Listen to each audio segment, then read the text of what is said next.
As Canadians, we are known as polite, cooperative people, always willing to help.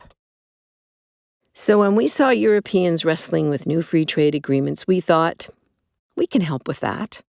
We know all about trade because of NAFTA, the North American Free Trade Agreement. NAFTA was signed 22 years ago.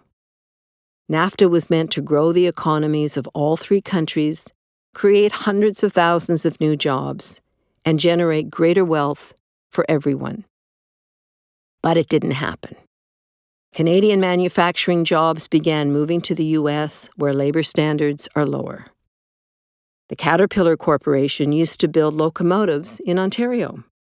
6 years ago, Caterpillar demanded its employees take a 50% pay cut.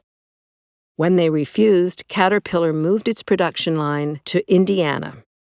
600 Canadian workers lost their jobs. Their families were devastated. Then 4 years later, those American workers earning half as much, well, they lost their jobs too. Caterpillar moved its production line to Mexico, where it could pay even less. In the past 6 years alone, Canada has lost 350,000 manufacturing jobs. Incomes have stagnated. Family debt is at historic levels.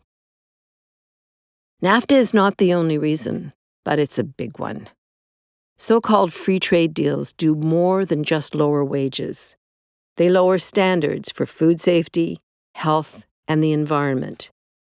It's what trade agreements like CETA and TTIP call harmonization. Harmonization usually means reducing regulatory standards to the lowest common denominator. And that's not all. NAFTA gave corporations special rights that are in CETA and TTIP too. Let's say a government puts in a new government regulation. Under NAFTA, if a foreign corporation feels it will hurt its future profits, they can sue. Unlike everyone else, corporations don't have to go through the normal legal system. They get their own VIP system. They can ask special investor-state dispute settlement panels, ISDS for short, to arbitrate. The panel arbitrators are paid thousands of euros a day. It's a lucrative business for an elite cadre of lawyers who call themselves the club. On average, governments pay 4 million euros just to defend themselves. Under NAFTA, Canada has been sued 37 times. It's the most sued developed country in the world. So far, the Canadian government has paid out 135 million euros, mostly to American corporations. Cases worth 1.75 billion euros are pending. Once upon a time, Canada banned imports of gasoline containing MMT. It's a suspected neurotoxin. Through NAFTA, an American company, Ethel Corporation, forced Canada to reverse its ban. In addition, Canada had to pay Ethel 10.2 million euros for lost revenue. An energy company is suing the Canadian government for 152 million euros.